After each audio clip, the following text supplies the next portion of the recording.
But you have a scoop. That's right. I have a scoop. I have a scoop. There is a new diagnosis out, and I just heard of it this morning. It's RBDD, right brain deficit disorder, and it actually is found to be the cause of ADD, ADHD, and PMDD, which is premenstrual dysphoric disorder.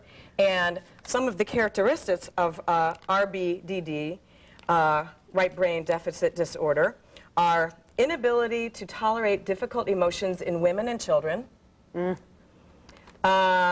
When facing emotions in others, experiences collapsing syndrome. That can be collapsing into anger or withdrawal. Frequently blurting out in an almost Tourette's-like way, "You're overreacting, calm down, you're too sensitive," or "I love her." No. But I mean, this all has to do. This is my made-up disorder. I have to tell the truth. I made up this disorder this morning. Right brain deficit disorder. Yeah, it's this disorder causes men to cut arts, theater, and music from school budgets. Oh, you're so bad. Thinks that children being active is a disorder. Thinks that women being emotional is a disorder. Thinks that not being able to focus on boring tasks is a disorder, and that everyone should be labeled and drugged. That's the new disorder. Oh my gosh. RBDD, right brain. There you go. Disorder. You got to get it right before you get the diagnosis.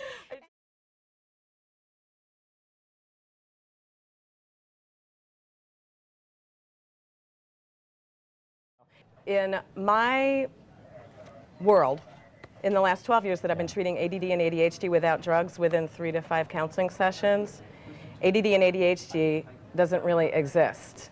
It's a diagnosis that was fabricated. ADD and ADHD is not a disorder. It's an adaptive response to a society that's stuck on the hamster wheel.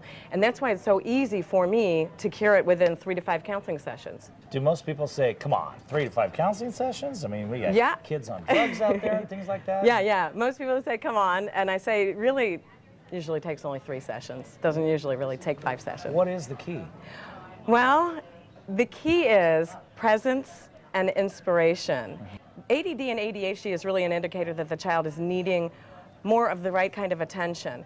And another contributing factor is that the government expectations on the schools for the amount of homework and where the kids should be at any given grade are unrealistic. And so all this pressure falls down onto the teachers, which is then passed along to the parents. And instead of having family time at home with your kids in the evening, you have slave driver time where you're yelling and cajoling and forcing them to do their homework.